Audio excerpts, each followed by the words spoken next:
오늘 우리가 함께 나눌 하나님 말씀은 이사야 63장 15절부터 19절까지 말씀입니다. 이사야 63장 15절부터 19절까지 말씀, 우리 다 같이 한 목소리로 말씀 함께 보도록 하겠습니다. 주여, 하늘에서 굽어 살피시며 주의 거룩하고 영화로운 처소에서 보옵소서. 주의 열성과 주의 능하신 행동이 이제 어디 있나이까?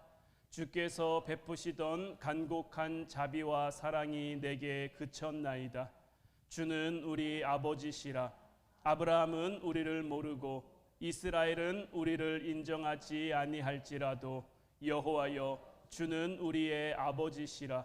옛날부터 주의 이름을 우리의 구속자라 하셨거늘 여호와여, 어찌하여 우리로 주의 길에서 떠나게 하시며 우리의 마음을 완고하게 하사 주를 경외하지 않게 하시나이까? 원하건대 주의 종들 곧 주의 기업인 지파들을 위하사 돌아오시옵소서. 주의 거룩한 백성이 땅을 차지한 지 오래지 아니하여서 우리의 원수가 주의 성소를 유린하였사오니 우리는 주의 다스림을 받지 못하는 자 같으며 주의 이름으로 일컬음을 받지 못하는 자 같이 되었나이다. 아멘. 할렐루야. 오늘 이 시간에는 주는 우리의 아버지시라 라는 제목 가지고 우리가 함께 하나님의 말씀을 나눌 때에 하나님의 크신 은혜가 사랑하는 우리 화운 성도들 모두에게 풍성히 임하기를 주님의 이름으로 축원해 드립니다. 이제 이사야 정말 막바지입니다.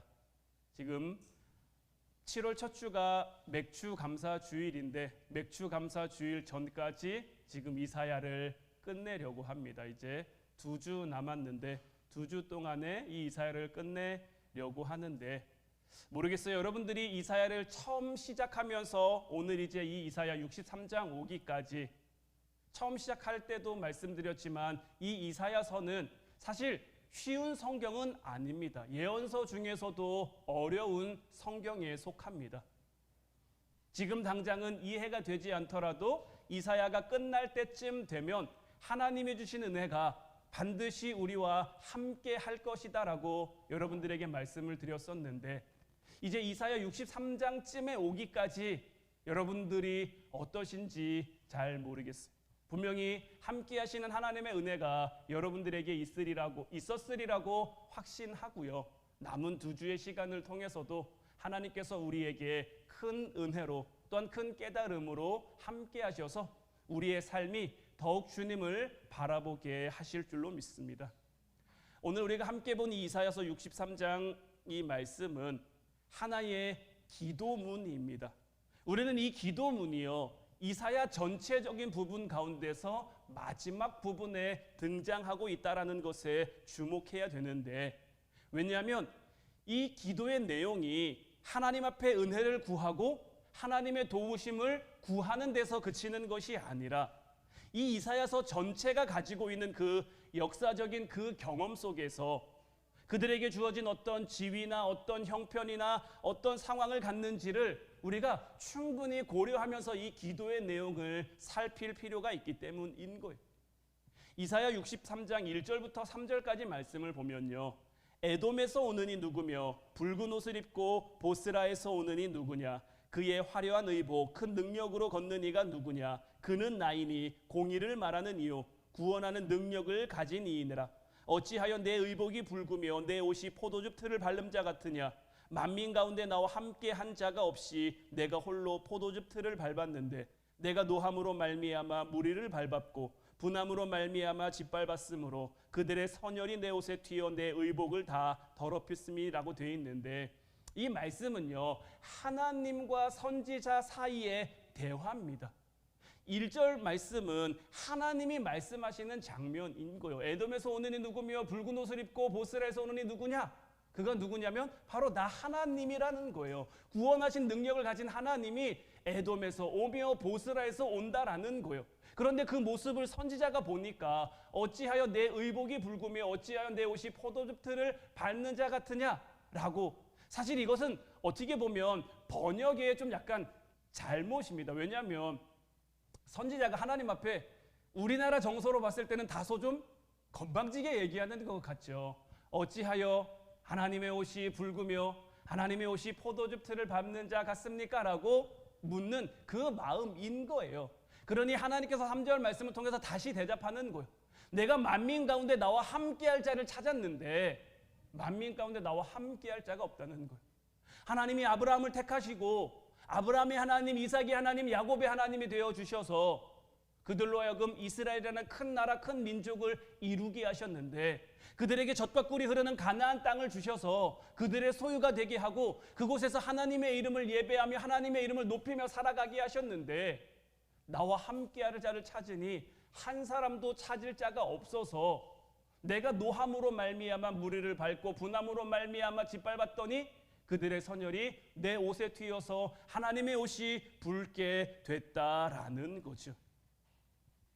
근데 이 말씀은요, 어떻게 보면 3절 말씀만 보면 다소 잔혹하게 하나님이 밟고 짓밟았더니 그 선열이 튀어서 옷이 붉게 물들었다, 이런 것들이 다소 좀 잔인하게 보일 수도 있습니다만은 이 구절들은 단순히 어떤 하나님의 맹렬함이나 하나님의 지독함을 말하고자 하는 것이 아니에요. 하나님의 그 안타까움을 나타내고자 하는 데 있는 거예요.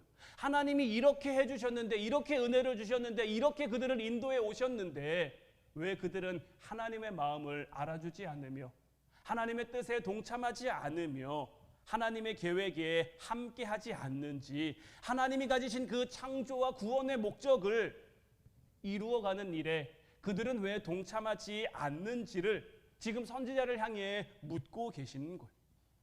이 일에 대해서 오늘 선지자는 무엇이라고 대답을 하느냐? 오늘 우리가 본 본문 말씀과 같이 우리가 부족하고 우리가 연약하고 우리의 실력이 하나님 그 뜻에 동참할 만큼은 안 되지만 지금 이 선지자는 하나님 앞에 무엇을 이야기하고 있냐면 하나님과 우리 사이는 어떤 이해관계나 어떤 계약관계가 아니라 다른 무엇으로도 대신할 수 없는 영적인 혈육관계에 있다라는 것. 하나님은 우리의 아버지가 되시며 우리는 하나님의 소유된 백성이자 자녀이자 아들이자 딸이다라고 선지자는 이야기를 하고 있는 거예요. 그런 하나님이시니 우리를 내버려 두지 마시고 우리를 버린 자처럼 두지 마시고 우리와 함께 해달라는 그 간구와 고백이 오늘 우리가 함께 본 그 본문 말씀을 통한 이 선지자의 기도인 거예요. 이 기도는요, 하나님의 은혜를 구하는 기도이기도 하지만 우리가 감당해야 할, 우리가 이 땅 가운데 우리에게 주어진 그 역할과 책임과 그 사명을 인식하고 있는 기도이기도 한 거예요.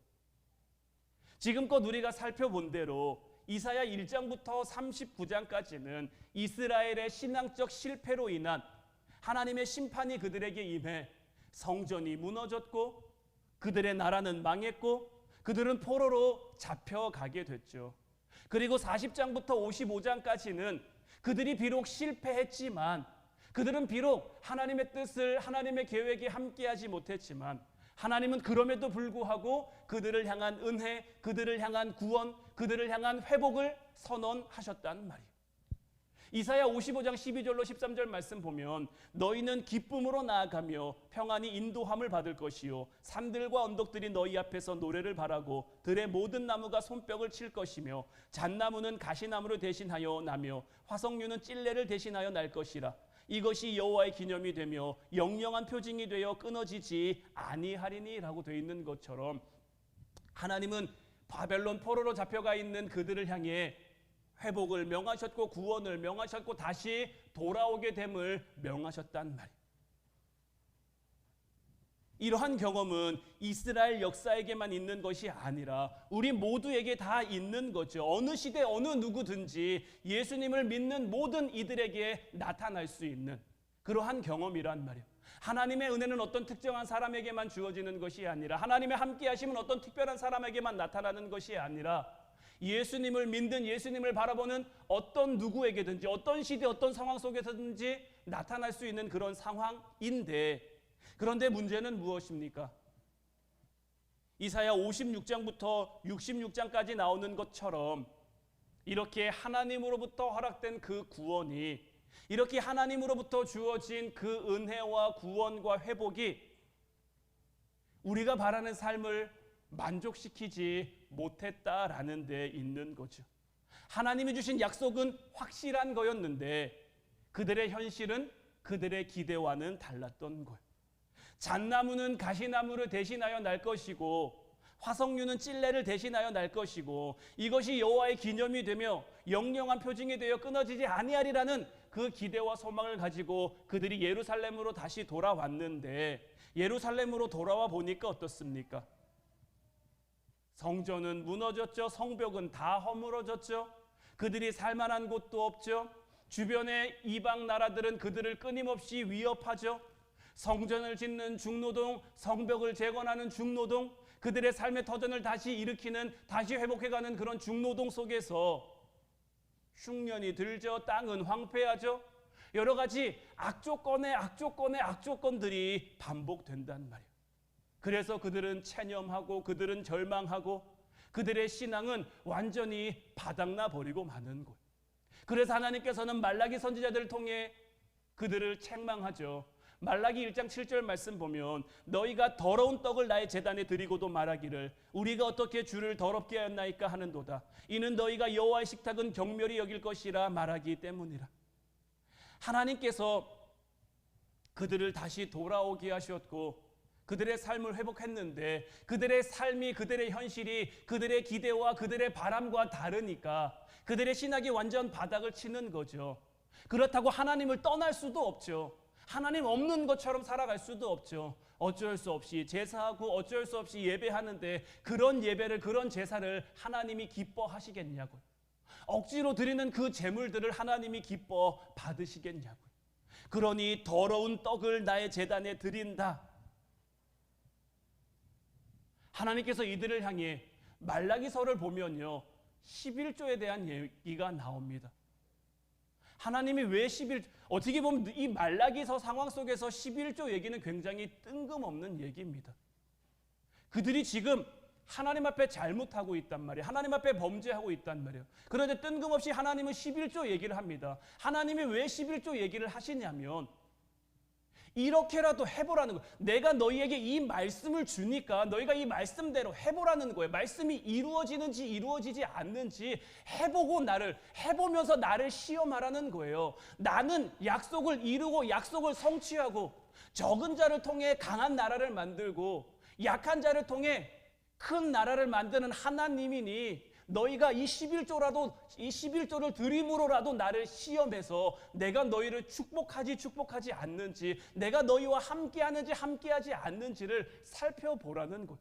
지금 그들의 신앙이 완전 바닥이 나 있으니까 이것이 하나의 표징이 되고 이것이 하나의 표적이 되어 나의 함께함을 너희에게 나타낼 것이니 너희가 이렇게라도 한번 해보라고 하나님께서 말씀하시는 거예요.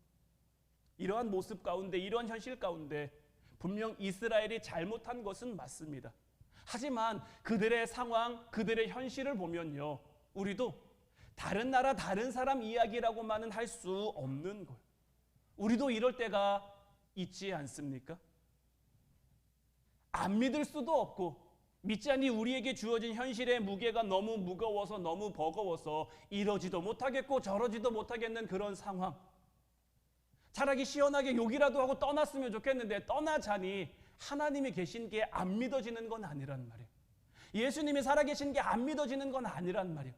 그렇다고 예수님 믿는 그 믿음으로 버티자니 주어진 삶의 무게가, 주어진 삶의 현실이 너무나 무거워서 이러지도 못하고 저러지도 못하는 그런 경험들이 우리에게도 충분히 일어날 수 있는 것이고 이것이 이사야서 56장 이하에 나와 있는 그러한 이야기들인 거예요. 이사야 56장을 보면 안식일 문제에 대한 게 나오고요. 이사야 58장에서는 금식에 대한 문제가 나와요. 이러한 문제 가운데 자 안식일 오늘날에는 지금 주의를 지킵니다마는 율법 속에서 안식일은 지켜야 됩니까? 안 지켜야 됩니까? 지켜야 되는 거죠. 금식 하나님의 율법 안에서 하나님이 기뻐하는 금식은 흉악한 결박을 풀어주고 하나님의 은혜를 공급해주고 해야 되는 거란 말이에요. 하나님의 뜻대로 해야 되는 거란 말이에요. 그러니까 이 안식일 문제도 그렇고요. 금식 문제도 그렇고요. 어떤 우리를 향한 책임이라는 문제가 주어지는 거예요. 안식일을 지켜야 할 그 책임, 하나님이 기뻐하시는 그 금식, 오늘날로 바꾸어 말하면 하나님이 기뻐하시는 그 기도를 해야 할 그 책임이 우리에게 있단 말이에요. 그런데 이 책임이 우리의 힘만으로 이루어지느냐? 우리의 능력만으로 이루어지느냐? 그게 아니란 말이에요. 그런데 우리의 마음속에는, 우리의 생각 속에는 자꾸 하나님 앞에 어떤 신실한 신앙의 승리, 신앙의 어떤 성취가 있어야 할 것처럼, 그래서 하나님이 주신 그 구원에 대한 그 책임을 우리의 삶으로 나타내야만 할 것 같은 그런 거룩한 부담감이 우리에게 있단 말이에요. 그러나 안식일에 대한 요구나 금식에 관한 것을 통해서 하나님이 우리에게 정말 말씀하고 싶으신 것은 뭐냐면, 그런 것들이 우리가 마지못해 지켜야 하는 것들 아니라 그냥 단순히 책임감이라는 그 무게만으로 감당해야 할 것이 아니라 하나님이 주시는 그 은혜 가운데 자유와 기쁨과 영광으로 갈 수 있는 그 권리로서의 책임으로 우리가 맡을 수 있어야 된다라는 거예요. 그러니까 이 부분이 이 신약 성경을 통해서 어떻게 나타나냐면요, 마태복음 22장 35절부터 38절까지 말씀을 보면 한 율법사가 예수님을 시험하러 왔습니다. 그래서 예수님에게 뭘 묻냐면, 예수님 율법 중에서 어떤 계명이 제일 큰 계명입니까? 라고 물은 거예요. 그러니까 예수님께서 무엇이라고 말씀하십니까? 내 마음을 다하고 목숨을 다하고 뜻을 다하여 주 너의 하나님을 사랑하라 하셨으니 이것이 크고 첫째 되는 계명이다라는 거예요. 하나님께서 이스라엘에게 율법을 주신 것, 하나님께서 이스라엘에게 계명을 주신 것은 그 계명을 지키고 그 율법을 따르라는 건데, 이 계명을 지키고 이 율법을 따르는 것이 결국 뭐로 결부되어지는 겁니까? 하나님을 사랑하는 것으로 결부되어지는 거예요. 그러니까 이것을 좀 거꾸로 돌려서 생각해 보면요, 우리는 왜 율법을 지켜야 됩니까? 우리는 왜 말씀을 따라야 됩니까? 하나님을 사랑하니까 그 말씀을 따르고 그 말씀 가운데 거해야 되는 거예요. 그러면 주의를 왜 지켜야 됩니까? 기도를 왜 해야 됩니까? 거꾸로 말하면요, 하나님을 사랑하니까 해야 되는 거예요. 여러분들도 금식해 본 경험들 다 한두 번쯤은 있으실 텐데, 여러분들은 금식 왜 하셨습니까? 왜 금식하셨습니까? 우리는 보통 금식할 때 보면요, 좀 큰 문제가 있거나 큰 어려움이 있거나 그럴 때 뭔가 단식투쟁이라도 하는 듯, 하나님 안 들어주시면, 하나님이 안 해결해 주시면 정말 안 됩니다라는 그 마음 가지고 금식을 할 때가 많은데요, 사실 금식도, 물론 그런 금식도 잘못된 금식이라고 여러분들에게 말씀드리는 게 아닙니다. 이 금식이라는 것의 어떤 기도라는 것의 본질적인 부분을 여러분들에게 말씀드리자면, 이 모든 것의 출발은 어디서부터여야 되는 겁니까? 하나님을 사랑하는 마음에서부터인 거예요. 물론 우리가 깨달았든 깨닫지 못했든 우리가 단식투쟁하듯 할 수 있는 것도 우리의 마음에 어떤 확신이 있기 때문입니까? 내가 이렇게 하면 하나님이 나를 사랑하시니까 들어줄 거라는 확신. 내가 하나님 아들이고 내가 하나님 딸인데 내가 이렇게 굶으면 하나님이 안 들어주시고 배길 수 있을까라는 그런 믿음의 확신 가지고 금식도 하는 거잖아요. 근데 이제 우리가 여기서 조금 철이 들어서 내가 금식하는 게, 물론 하나님이 나를 사랑하셔서 나를 위해 들어주신다라는 것도 있겠지만, 이제는 내가 이 금식하는 이유가 나도 하나님을 사랑하니까. 여러분들이 지금 이 자리에 나와서 하나님을 예배하고 있습니다. 하나님을 찬양하고 있습니다. 우리가 이렇게 예배하고 찬양하는 그 이유이자 목적이자 그 근본은 무엇입니까? 하나님을 사랑하기 때문인 거예요. 단순히 하나님이 나를 예배해라, 나를 찬양해라, 나를 높여라, 내게 영광을 돌려라 라고 했기 때문에 그 거룩한 책임감을 지기 위해 우리가 이 자리에 나온 것이 아니라, 우리가 하나님을 사랑하기 때문에 우리가 이 자리에 모였고, 하나님을 사랑하기 때문에 이 자리에 함께 예배하고 찬양하고 있는 거예요. 그러니까 하나님이 주시는 그 말씀이라는 것이, 율법이라는 것이 어떤 부정적이고 소극적인 그 목적만 가지고 있는 것이 아니라, 이스라엘 백성들은 바로 여기에 실패한 거예요. 예수님 시대의 이스라엘 백성들, 율법은 남아 있습니다. 율법은 살아 있습니다. 율법은 어떻게 보면 겉으로는 완성된 것처럼 보여요. 사도 바울처럼 율법으로 흠없는 사람들이, 그런 바리새인들이 얼마나 많았겠습니까? 그런데 그 안에 하나님을 향한 사랑이 담겨 있지 않으면 말라기 선지자를 통해 하나님이 책망하신 것과 같은 상황이 똑같이 이루어지고 똑같이 반복되는 거예요. 우리의 삶도 마찬가지입니다.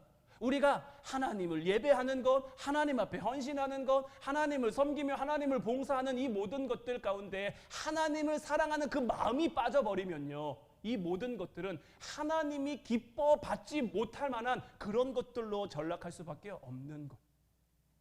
그리고 하나님을 사랑하는 그 첫째 계명을 가지고 둘째로 말씀하신 계명이 무엇입니까? 둘째도 그와 같으니 내 이웃을 내 자신과 같이 사랑하라 함이라. 이 두 계명이 온 율법과 선지자의 강령이라는 것. 하나님이 주신 모든 율법과 선지자의 강령들을 다 모으고 모아서 두 가지로 압축하면 첫 번째는 하나님을 사랑하는 거고, 두 번째는 내 이웃을 내 자신과 같이 사랑하는 것. 내 이웃을 내 자신과 같이 사랑하는 것은 어떻게 가능합니까? 하나님이 내게 주신 사랑을 깨닫고 나도 하나님을 사랑하니 내게 주어진 삶이 아름답게 보이는 것, 사랑스럽게 보이는 거예요. 안타깝게 보이고요, 긍휼하게 보이고요. 그러니 안 사랑할 수가 없는 거죠. 그 사랑으로 그들을 대하며 그렇게 나아가라는 거예요. 이사야 60장 1절 말씀 보면 일어나라 빛을 발하라 이는 내 빛이 이르렀고 여호와의 영광이 내 위에 임하였음이라. 우리가 지지난주에 함께 살펴봤던 그 말씀인데 이 말씀 또한 이렇게 열려지고 있는 거예요. 신앙적 책임이라는 것이 어떤 소극적이고 두려운 잣대가 되는 것이 아니라 그것은 더 크고 더 놀라운 대로 우리를 나아가도록 우리를 부르시는 그 하나님 초대의 권리인 거예요. 하나님을 사랑하니 그 사랑하는 마음 가지고 너희들의 삶을 살아가라는 거예요. 너희들에게 맡겨진 역할을 감당하라는 거예요. 그러면 그 삶을 통해 빛이 발하고 그 빛 가운데 하나님의 영광이 임한다라는 거죠. 우리가 지난주에 살펴봤던 이사야 61장 1절부터 3절까지도 마찬가지인 거예요. 주 여호와의 영이 내게 내리셨으니 이는 여호와께서 내게 기름을 부으사 가난한 자에게 아름다운 소식을 전하게 하려 하심이라. 나를 보내사 마음이 상한 자를 고치며 포로된 자에게 자유를, 갇힌 자에게 노임을 선포하며 여호와의 은혜의 해와 우리 하나님의 보복의 날을 선포하여 모든 슬픈 자를 위로하되 무릇 시온에서 슬퍼하는 자에게 화관을 주어 그 죄를 대신하며 기쁨의 기름으로 그 슬픔을 대신하며 찬송의 옷으로 그 근심을 대신하시고 그들이 의의 나무 곧 여호와께서 심으신 그 영광을 나타낼 자라 일컬음을 받게 하려 하심이라. 이것도 마찬가지인 거예요. 이것이 하나님이 우리에게 주신 기독교 신앙인 것이고요.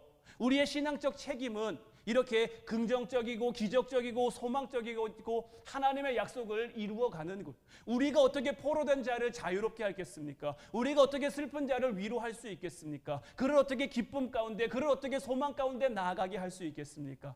다른 데 있는 게 아니에요. 하나님의 영이 내게 임하셨기 때문인 것. 하나님의 영이 내게 임함으로 하나님이 나를 얼마나 사랑하는지를 내가 깨닫고 그 사랑의 마음으로 내가 하나님을 사랑하며 내게 주어진 삶을 바라보니 그 사랑의 빛을 전할 수 있는 것이고요. 그 사랑의 소식을 전할 수 있는 것이고요. 그 사랑의 소식이 그들에게 전해지면, 그 사랑의 빛이 그들에게 전해지면 슬퍼하는 자를 기뻐할 수 있도록, 아파하는 자를 위로할 수 있도록 하나님의 영광을 이 땅 가운데 나타낼 자로 우리가 살아갈 수 있게 되는 것.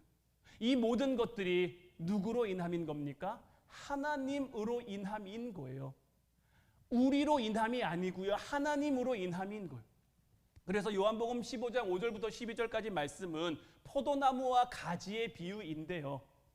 예수님이 분명히 말씀하시죠. 나는 포도나무요 너희는 가지라. 그가 내 안에 내가 그 안에 거하며 사람이 열매를 많이 맺나니 나를 떠나서는 너희가 아무것도 할 수 없습니다.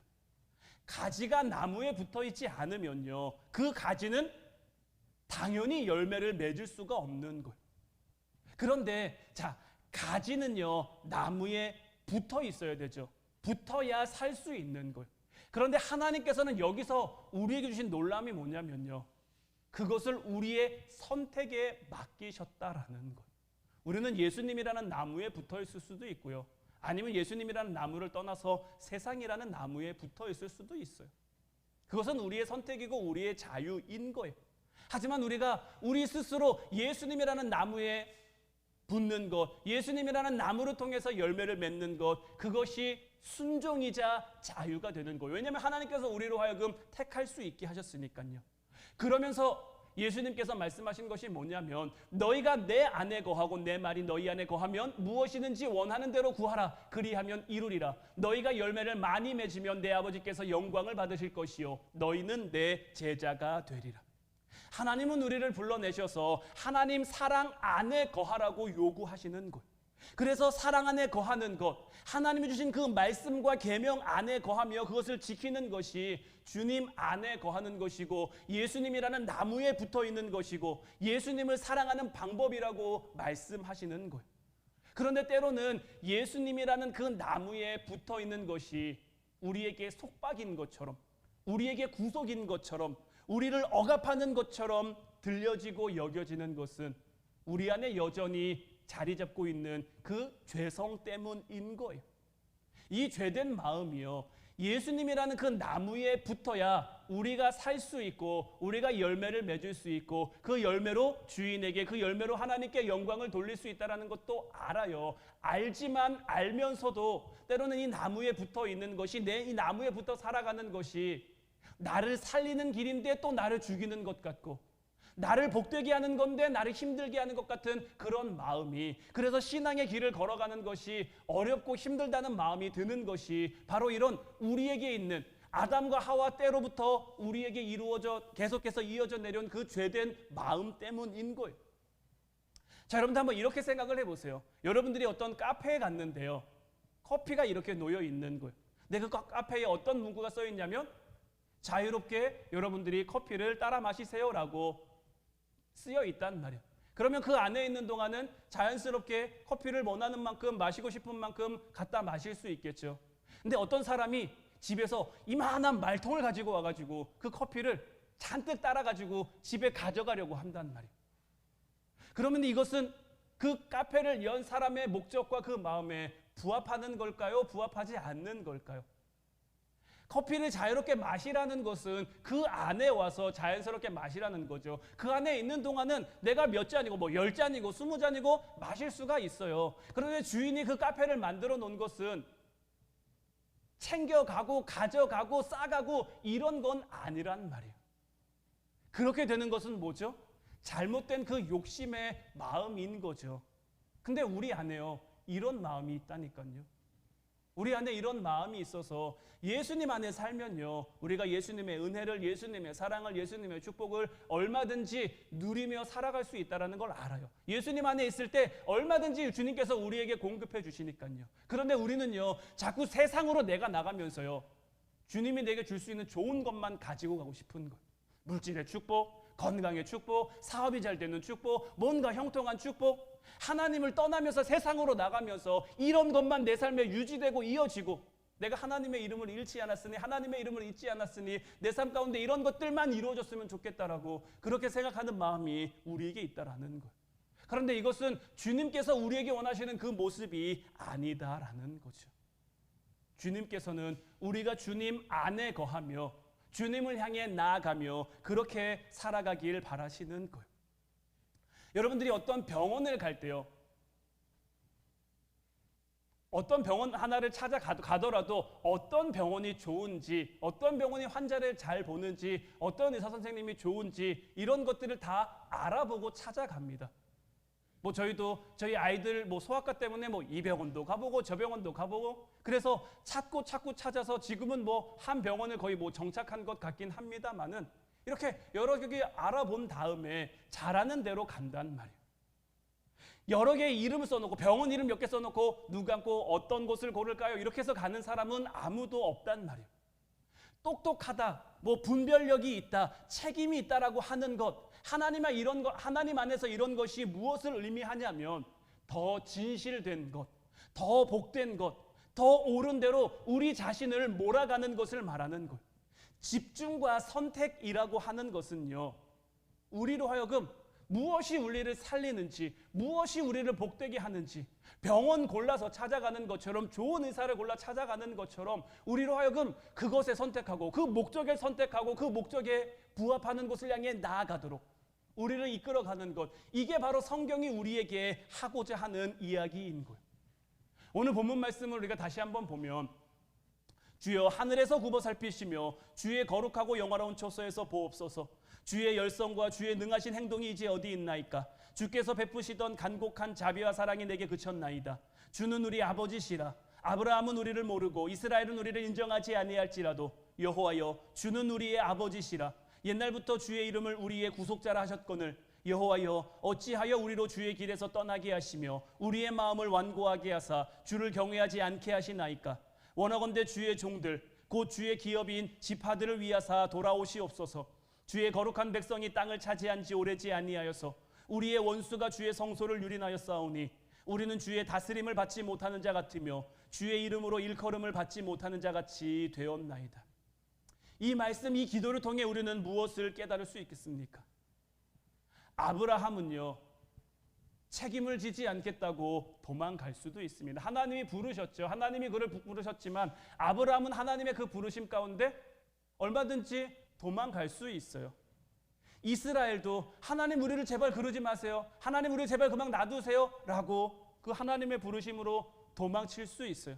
그런데 하나님은 떠나지 않으신다라는 것.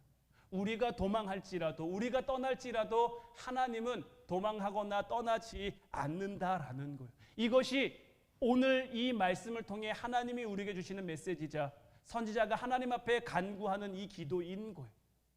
우리의 자유는요, 우리에게 모든 것을 책임지라고 말하지 않습니다. 우리에게 주신 자유에는 분명히 책임이 따릅니다. 우리가 선택한 것에 대한 책임은 분명히 우리에게 주어집니다. 그렇다고 해서 우리가 다 책임지지 못했어요. 우리가 그 책임을 다 감당하지 못했어요. 너 감당하지 못했으니까 넌 이제 끝이야. 넌 이제 안 돼. 하나님은 우리를 향해 그렇게 말씀하시지 않는다라는 거예요. 그렇다고 해서 내가 다 책임지지 않아도 되니 아무래도 좋다, 이런 것을 말하는 것은 아닙니다. 잘못한 것, 실패한 것이 있다면 우리는 그것에 대해서 눈물 흘리며 울 수 있어야 돼요. 그러나 그 잘못된 것, 그 실패한 것, 때로는 내게 주어진 그 후회와 자책을 통해서도 하나님은 우리에게 승리를 담아주실 수 있다는 이 사실을 우리는 알아야 하는 거예요. 우리가 예수님을 믿는다는 것이 무엇입니까? 우리가 예수님을 믿는다는 건요, 내가 나인 것을 중단할 수 없다라는 거예요. 어떤 나냐? 예수님 안에 있는 나를 중단할 수 없는 거예요. 그래서 예수님 안에 내가 있기 때문에 내가 하는 결정, 내가 하는 실패, 내가 하는 잘못된 것, 이 모든 것들이 다 예수님 안에 함께 있는 거예요. 지난번에도 여러분들에게 말씀드렸죠. 예수님께서 십자가를 향해 나아가실 때 그냥 우리의 구원만을 위해 나아가신 것이 아니라 우리의 못남, 우리의 약함, 우리의 배신, 우리의 잘못, 우리의 절망, 예수님께서는 이 모든 것들을 다 끌어안으시고 그 십자가를 향해 나아가신 거예요. 그 생애 속에 그 역사와 앞으로 담아지게 될 그 모든 것들을 담고 그것을 끌어안아 십자가를 향해 나아가신 거예요. 기꺼이 그 길을 걸어가 죽으셨고 다시 부활하신 거예요. 그러니 우리는 기꺼이 우리에게 주어진 삶을 살아가면 되는 거예요. 때로는 넘어질 수도 있습니다. 때로는 실패할 수도 있습니다. 때로는 잘못할 수도 있습니다. 때로는 이를 그르칠 수도 있어요.